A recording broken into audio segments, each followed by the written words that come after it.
പ്രിയപ്പെട്ട പ്രേക്ഷകരെ, ലളിതാ സഹസ്രനാമം ക്ലാസ്സിലേക്ക് എല്ലാവർക്കും സ്വാഗതം.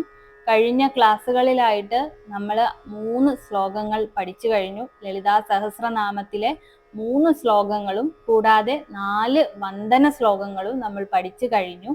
വീഡിയോ കാണാത്തവരുണ്ടെങ്കിൽ ആ വീഡിയോ ഒക്കെ ഇതേ ചാനലിൽ തന്നെ അപ്ലോഡ് ചെയ്തിട്ടുണ്ട്, പോയി കാണുക. ഇനി നമുക്ക് 4ാമത്തെ ശ്ലോകം ആണ് ഇന്ന് പരിചയപ്പെടാൻ പോകുന്നത്.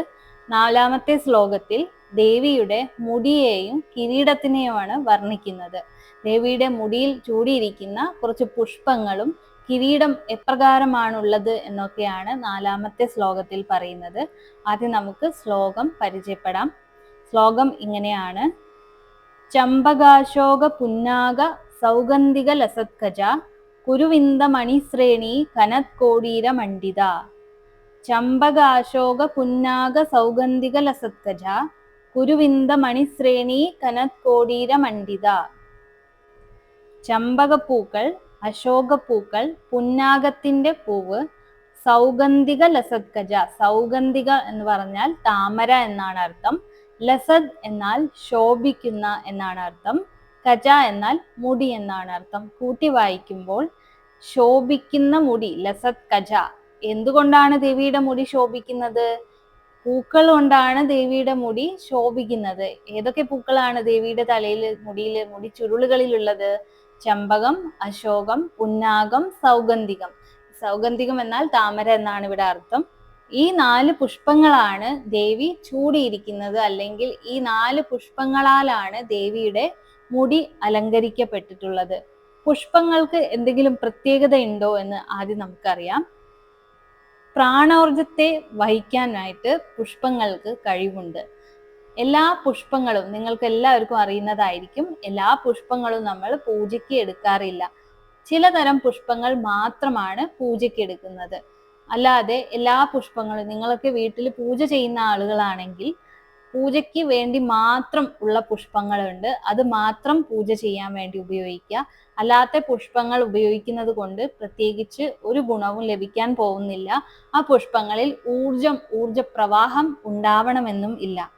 നമ്മൾ മന്ത്രം ജപിക്കുമ്പോഴോ നാമം ജപിക്കുമ്പോഴോ ഒക്കെ ഒരു പുഷ്പം കയ്യിൽ പിടിച്ച് നാമം ജപിച്ച് അതിനുശേഷം അത് ദേവിക്കോ ദേവനോ അർച്ചിക്കുന്ന സമയത്ത് ആ പുഷ്പത്തിലൂടെ നിങ്ങൾ ചൊല്ലിയ മന്ത്രത്തിലെ ഊർജം ദേവനിലേക്ക് എത്തുകയും അത് പിന്നീട് നിങ്ങളിലേക്ക് അതിൻ്റെ പ്രവാഹം ഉണ്ടാവുകയും ചെയ്യും. അതുകൊണ്ട് കൃത്യമായി പൂജയ്ക്ക് ഉപയോഗിക്കുന്ന പുഷ്പം മാത്രം ഉപയോഗിച്ചുകൊണ്ട് പൂജ ചെയ്യാൻ വേണ്ടി പ്രത്യേകം നിങ്ങൾ ശ്രദ്ധിക്കണം.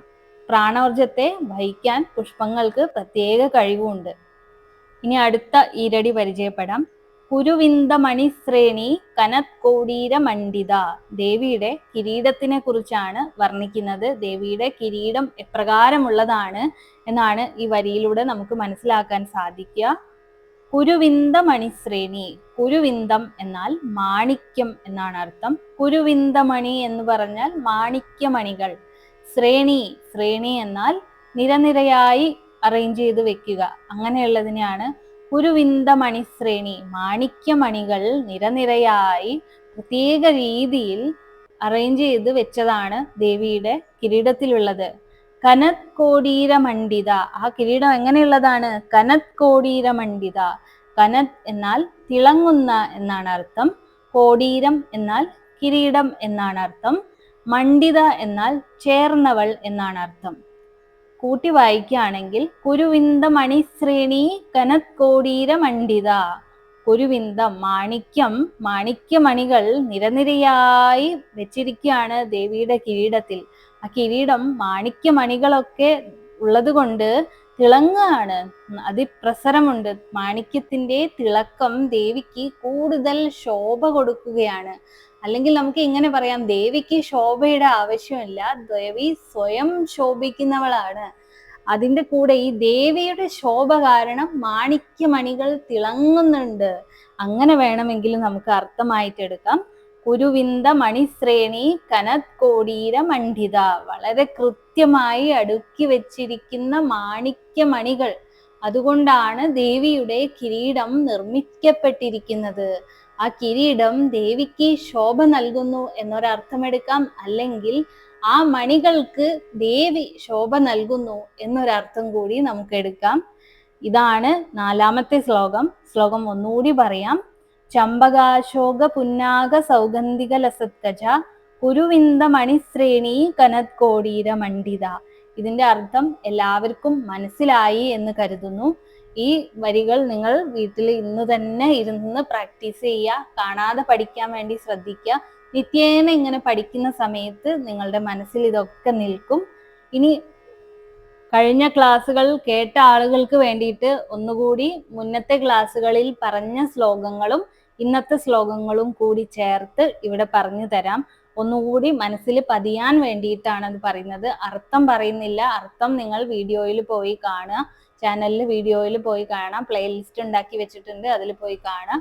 ശ്രീമാത ശ്രീ മഹാരാജ്ഞി ശ്രീമത് സിംഹാസനേശ്വരി ചിദഗ്നികുണ്ഡ സംഭൂത ദേവകാര്യ സമുദ്യത ഉദ്യദ്ഭാനു സഹസ്രാഭ ചതുർബാഹു സമന്വിത രാഗസ്വരൂപ പാഷാഢ്യ ക്രോധാകാരാങ്കുശോജ്വല മനോരൂപേക്ഷു കോദണ്ഡ പഞ്ചതന്മാത്ര സായക നിജാരുണ പ്രഭാപൂരമജ്ജത് ബ്രഹ്മാണ്ഡ മണ്ഡല.